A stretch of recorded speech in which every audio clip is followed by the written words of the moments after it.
The USS Gary recently paid a visit to Santa Barbara. The Gary is a sister ship to both the USS Stark and Jarrett.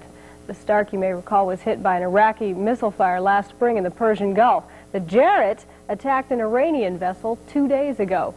Reporter David Bolton has spent the past 3 days aboard the Gary, and tonight he begins a series of special reports looking exclusively at the Gary as it prepares to re-enter the Persian Gulf.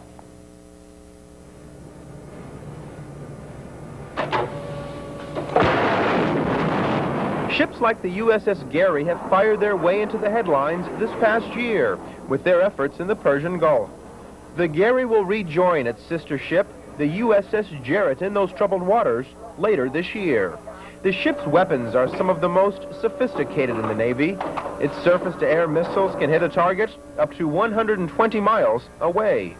It also has the capability of attacking most anything the enemy sends toward it, from missiles to planes. The missile is very accurate. We have a very rapid firing capability aboard this ship, and we carry all the state-of-the-art equipment in terms of anti-air warfare defense.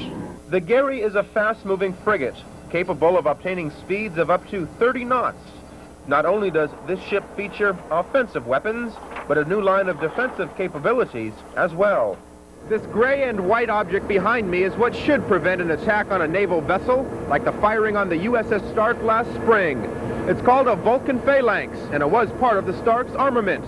But sources aboard this ship say it was probably not turned on when the Iraqis successfully shot their missiles at the Stark. Had the phalanx been in its operational mode, officials say it would have been able to detect and foil the Iraqi attack. The ship's 76mm rapid-firing gun can destroy a target 4 to 5 miles away. It releases more than 1 round per second, and it is perhaps the most accurate item in this ship's artillery. Most often, the gun is used in conjunction with missiles, usually as a support system. But the price for all of this firepower is not cheap. The captain estimates his ship is worth $425 million. A crew of about 200 men operate the Gary. Most of these sailors will be going to the Persian Gulf for the first time. 60 to 70% of these men are under the age of 21, and Captain Bethea says he wants to make sure their Middle East mission is a successful one. Really, the bottom line is to be able to bring this ship back into port with the people alive and bring them home to their loved ones after going into battle against the enemy. And that's where the rubber meets the road, and that's my primary job on here, to ensure that that happens and to train the crew accordingly so that we can come home. While the crew waits for its Persian Gulf deployment, drills will continue, making sure these sailors are ready. Tomorrow night we'll show you the place where all decisions are made during times of warfare, the ship's Combat Information Center. We'll be talking with a member of the CIC, a graduate of Santa Maria High School. Reporting from aboard the USS Gary off the California coast, David Bolton, Key News. That's a unique look. Not many people get to see that kind of a ship. You remember those days, right? I remember destroyers in the days of the Navy. I certainly do. Sometimes I like to forget. Not much has changed, really. Tonight we continue our special series on the Navy warship, the USS Gary. The guided missile frigate, like its sister ships, the Stark and Jarrett, is part of the American arsenal involved in the Persian Gulf. In our first report, we showed you the elaborate weapons aboard the USS Gary as it prepares to re-enter the troubled waters of the Middle East. The Gary is one of the most sophisticated of all Navy vessels in terms of firepower and computerized technology.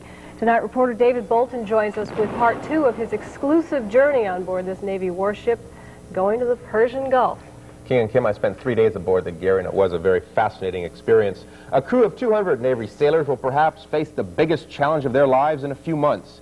The Persian Gulf, no doubt, is constantly on their minds. While on board the Gary, I met one sailor who plays a vital role in the ship's warfare efforts. Well, I think we might want to open that a little more. Why don't you give me a course recommendation? Let me know what it is, all right? In a few months, 21-year-old Robert Pico of Santa Maria will be going to the Persian Gulf. Pico says that area of the world can be frightening, even for a sailor with 4 years' experience. At times, you think about, whether or not you're going to get hit by a missile or something, But after a while, you just, forget about those things and just do your job to the best of your knowledge, and then it just becomes second nature. Pico spends most of his days in the CIC, the ship's Combat Information Center, where all crucial decisions are made during combat.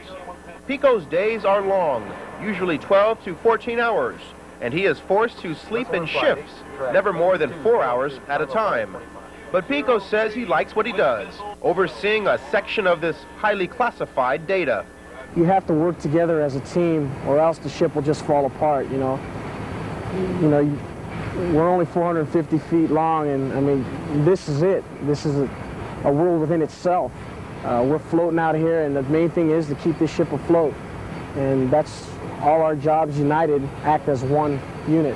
When Pico gets time off from his high-pressure job, he returns to the enlisted berthing area, a section of this ship combining a cafeteria, sleeping quarters, and a lounge. Pico has made quite a few friends aboard this fast-moving frigate, but he says there are still things he misses back home. Well, the hardest thing for me is being away from my family and friends. I find that to be very hard, being that when special holidays come along, or, birthdays and stuff, being out here, it gets lonely at times. Pico's had a lifelong dream to be on board a ship like the USS Gary. 4 of his uncles were Navy sailors, as was his grandfather. So it came as no surprise to his family when Pico enlisted at age 17, just after graduating from Santa Maria High School. Pico says he has faith in his ship, adding that he and the crew can handle themselves wherever they go. He says, though, that you can never predict what lies ahead for a naval vessel. But one thing Pico says is for sure, he's received opportunities here in the Navy aboard this ship he may never have received had he not enlisted. Being that I was so young, the Navy has taught me a lot about myself, and it's made me grow up, or made me grow up very fast. You have to learn a lot. It's big responsibility being in the Navy. They put a lot of responsibility on you. Robert Pico has advanced through the Naval Command during his 4 years of duty. He's now a second-class petty officer, operations specialist. And King and Kim, he says he still has a long way to go during his career. You have to admire somebody who is willing to go on a ship and go to the Persian Gulf in this day and age. It is an incredible story and a lot of confidence in all those people. What's coming up tomorrow night? Tomorrow we'll look at minorities in the Navy and the increased role some people say women must be playing by the 1990s if we're going to protect ourselves abroad. You think you could stay on that ship for 6 months? I don't know. It might be tough. Well, they might give you a uniform or something. You stood out there in your suit a little bit. Perhaps try to enlist me, no doubt. Food was good, right? See what we can do. On the seas of the Persian Gulf, heightened tensions are forcing the United States to maintain a highly visible role in those troubled waters. Today, the Iranian president said the U.S. will pay dearly for Monday's attack on an Iranian mine layer. Closer to home, reporter David Bolton has spent 3 days aboard a Navy warship which is preparing to return to the Persian Gulf. The USS Gary is the sister ship to both the Stark and Jarrett, recently involved in Gulf events. Now, for the past 2 days, we've shown you a rare look at the ship and its crew, which is about to enter the Persian Gulf.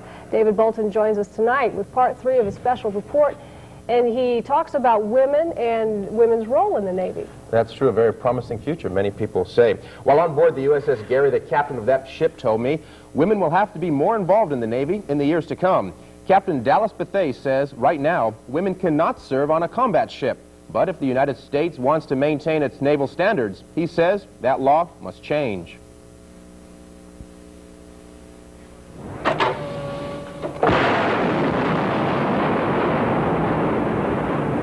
You will not find any women on board the USS Gary. Federal law prohibits women from serving in any capacity on a naval warship. But Captain Dallas Bethea told me that law must change. Otherwise, the Navy will not have enough sailors in the 1990s. I think the mood of Congress is obviously going to have to shift, and it's going to have to be a reflection of the mood of society. Well, I think it's a good idea, and I think it's a logical progression. The jobs in the Navy are starting to mirror more and more the kind of jobs that they have in the civilian world. They're high-tech jobs. They're highly technical, they call for skilled personnel. They don't have brute force jobs that so much in the Navy anymore. Captain Bethea and Lieutenant Spangler both believe women could perform any job aboard a ship like the USS Gary. The current standards for inducting women into the Navy are higher than their male counterparts. They have to score a little bit higher on their tests. They have to have a little more education. So I don't see why we can't. And the available manpower pool is dwindling. So we're going to have to start making better use of our women. They are just as capable and just as smart, if not smarter. And we need them. And we need them aboard our ships. The Navy continues to try to recruit women for jobs other than combat.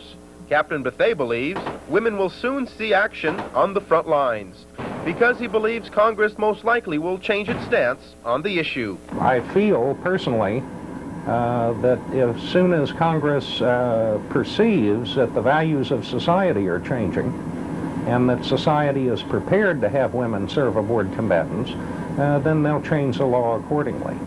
King and Kim, a lot of people, I'm sure, anxious to see how that women's issue develops.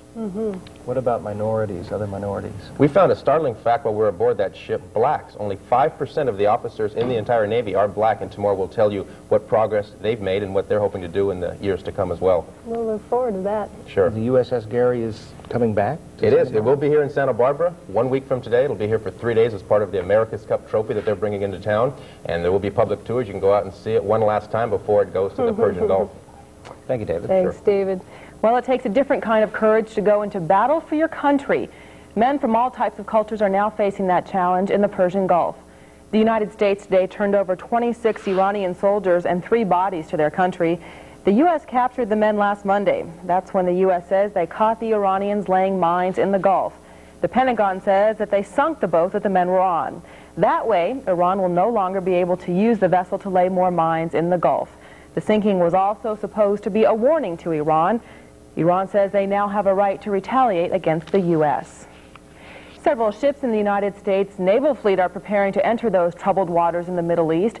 Reporter David Bolton spent 3 days aboard the USS Gary, a sister ship to the Stark and the Jarrett. While on board, he found that blacks are beginning to break the color barriers on their way up the ladder of command.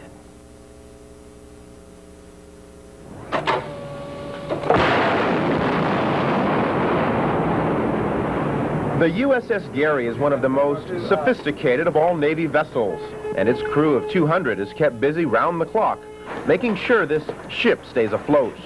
Like most military operations, a chain of command is staunchly supported here. The number 3 man on that ladder is Lieutenant Elliot Powell.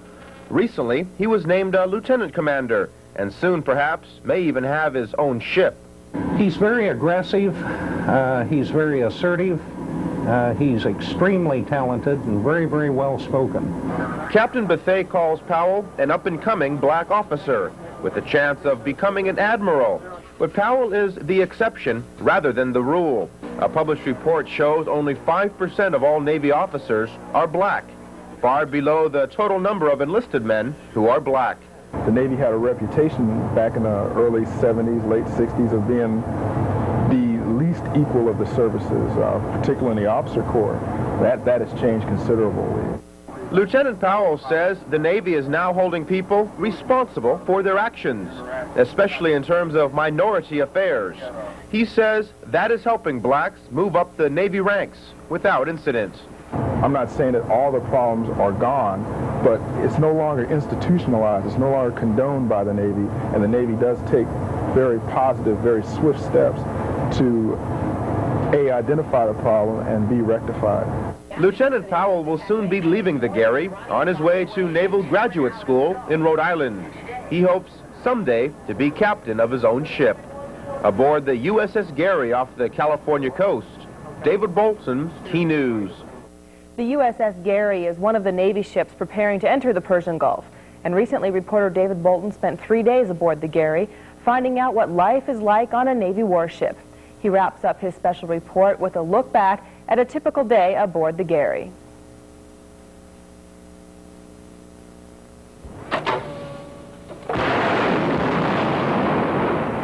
When most of us are still home sleeping, the crew of the USS Gary is beginning its day.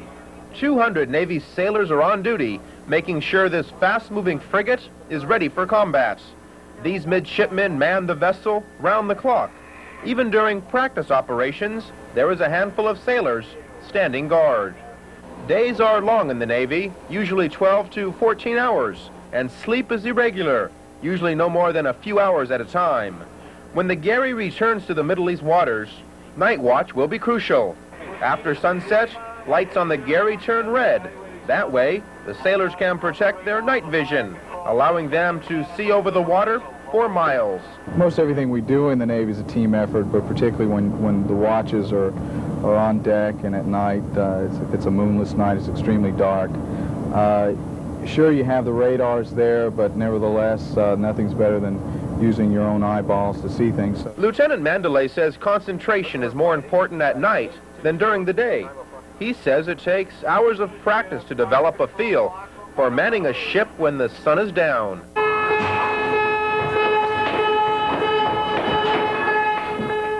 While some of the sailors are looking out for distractions, others in this crew practice drills.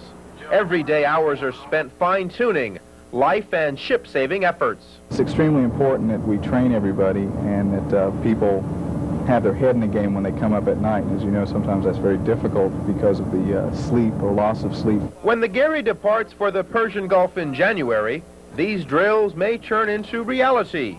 Officials aboard this ship say they'll be ready for whatever they face. Aboard the USS Gary off the California coast, David Bolton, Key News. And David tells us you're about to get a rare opportunity. If you'd like to see the Gary up close, it'll be in Santa Barbara for 3 days next weekend. Public tours will be available. You can contact the Santa Barbara Yacht Club for more information.